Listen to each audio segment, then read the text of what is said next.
गुरुर्ब्रह्मा गुरुर्विष्णु गुरुर्देवो महेश्वरा गुरु साक्षात् परब्रह्म तस्मै श्री गुरुवे नमः।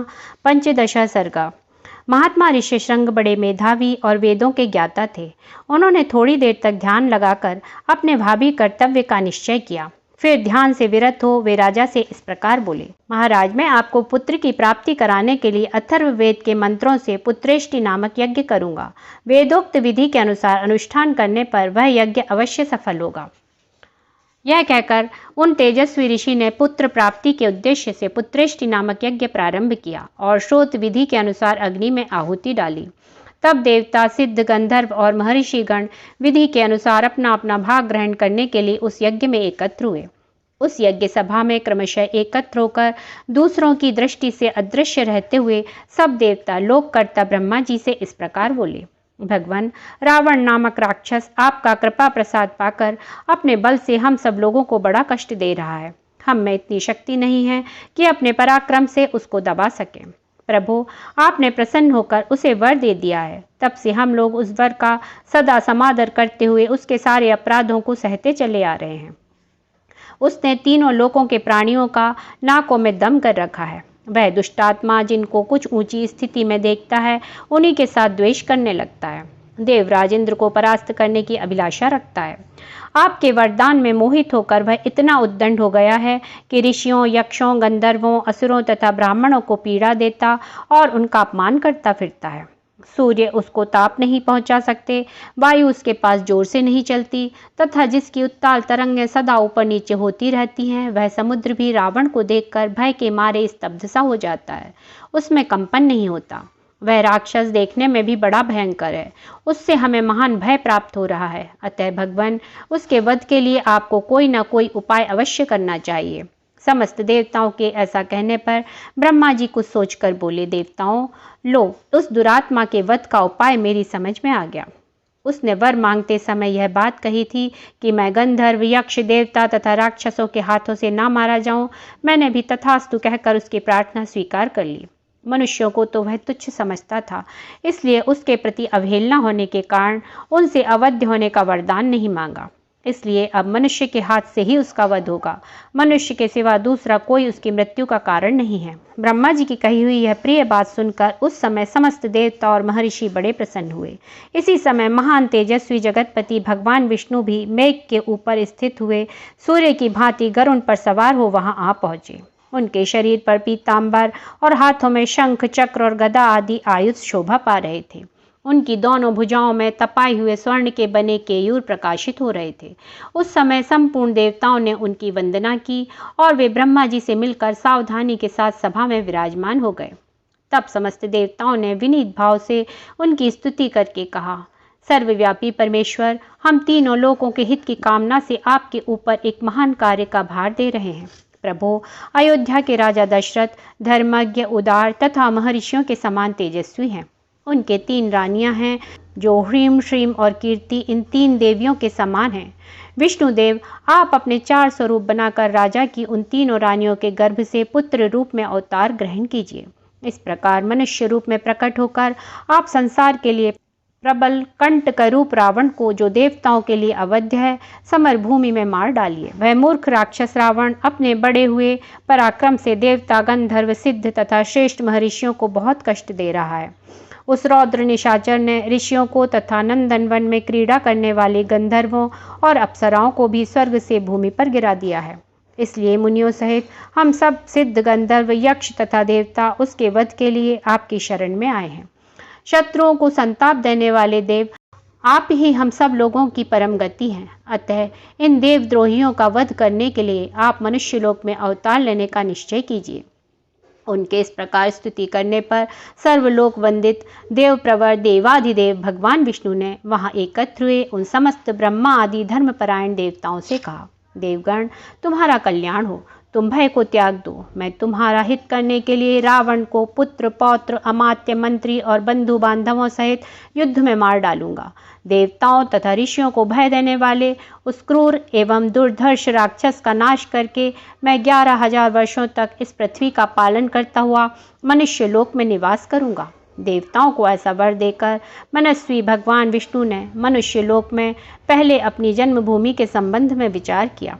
इसके बाद कमलनयन श्रीहरि ने अपने को 4 स्वरूपों में प्रकट करके राजा दशरथ को पिता बनाने का निश्चय किया। तब देवता, ऋषि, गंधर्व, रुद्र तथा अप्सराओं ने दिव्य स्थितियों के द्वारा भगवान मधुसूदन का स्तवन किया। वे कहने लगे, प्रभो, रावण बड़ा उद्दंड है, उसका तेज अत्यंत उग्र और घमंड बहुत बड़ा चढ़ा है। वह देवराज इंद्र से सदा द्वेष रखता है, तीनों लोकों को रुलाता है। साधुओं और तपस्वी जनों के लिए तो वह बहुत बड़ा कंटक है। अतः तापसों को भय देने वाले उस भयानक राक्षस की आप जड़ उखाड़ दीजिए।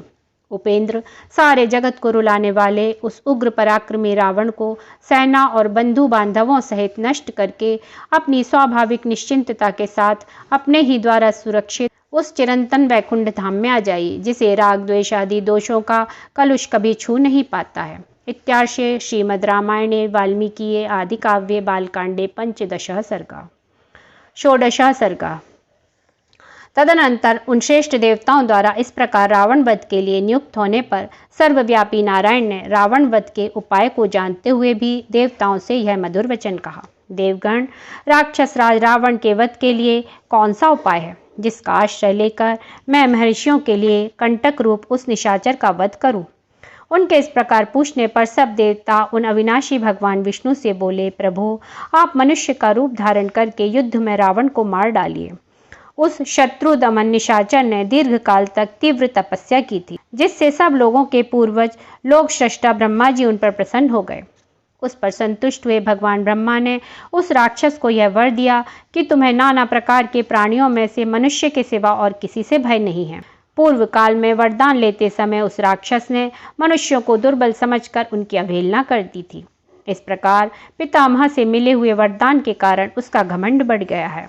शत्रुओं को संताप देने वाले देव, वह तीनों लोकों को पीड़ा देता और स्त्रियों का भी अपहरण कर लेता है। अतः उसका वध मनुष्य के हाथ से ही निश्चित हुआ है।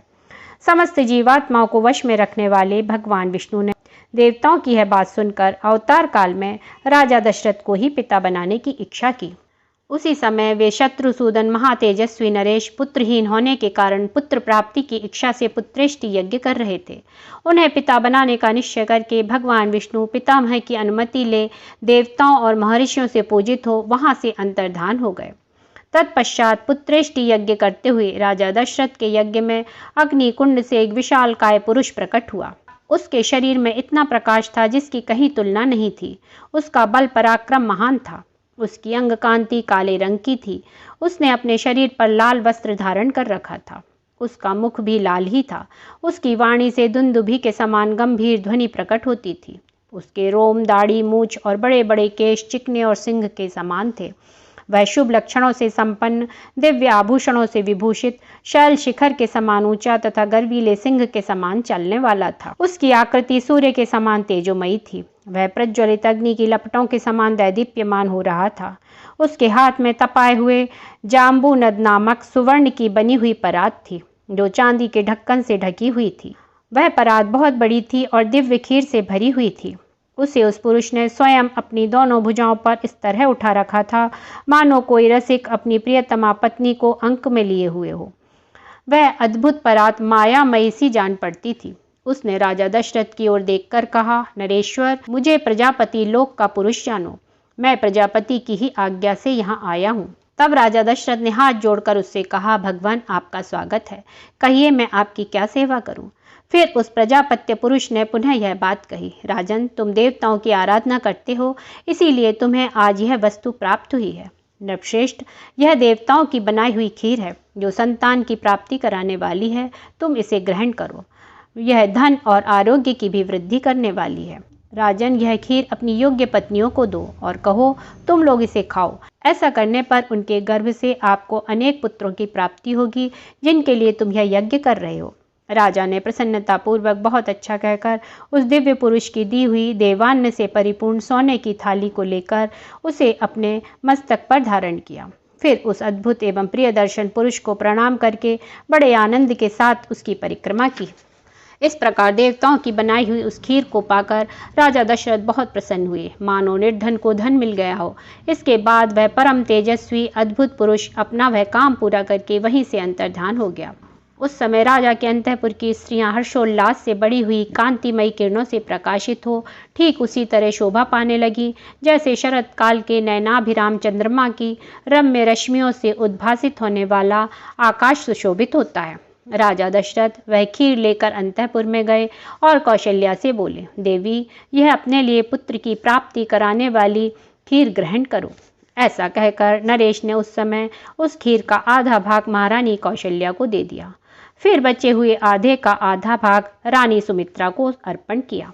उन दोनों को देने के बाद जितनी खीर बच रही उसका आधा भाग तो उन्होंने पुत्र प्राप्ति के उद्देश्य से कैकेयी को दे दिया। तत्पश्चात उस खीर का जो अवशिष्ट आधा भाग था उस अमृतोपम भाग को महाबुद्धिमान नरेश ने कुछ सोच विचार कर पुनः सुमित्रा को ही अर्पित कर दिया।